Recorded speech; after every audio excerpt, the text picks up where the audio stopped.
অনেকে বলতেছে যে সফলতা পাচ্ছি না ভাই, অনেক স্ট্রাগল করতেছি, অনেক পরিশ্রম করতেছি, অনেক বছর হয়ে গেছে, অনেক মেধা, অনেক শক্তি, অনেক কিছু আছে, করতে পারতাছি না, হচ্ছে না, সফলতার ঘ্রাণ পাচ্ছি না, সফলতা পাচ্ছি না। আমি কি বলবো জানেন? একটা ধারণা দিয়ে আপনাদেরকে বুঝিয়ে দিই। যারা বাহিরে গেছে, মানে বিদেশ ভ্রমণ করছে, তারা বলতে পারবো যে প্লেন প্লেন যে উড়ে, ওড়ার আগে প্লেন কিন্তু আস্তে আস্তে, আপনার যখন ছাড়ে প্লেনটা তখন আস্তে আস্তে চলে, আস্তে আস্তে চলতে চলতে কিন্তু এক সময় গতিটা বাড়ায়, গতি বাড়াইতে বাড়াইতে বাড়াইতে বাড়াইতে বাড়াইতে একসময় অনেক গতি বাড়ায়।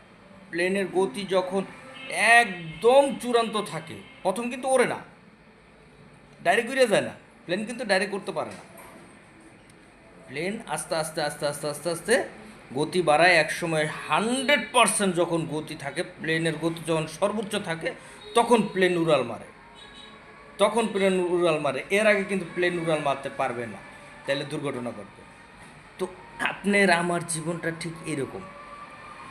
আপনি এক সপ্তাহ পরিশ্রম করতেছেন, আবার 2 দিন রেস্ট নিতেছেন।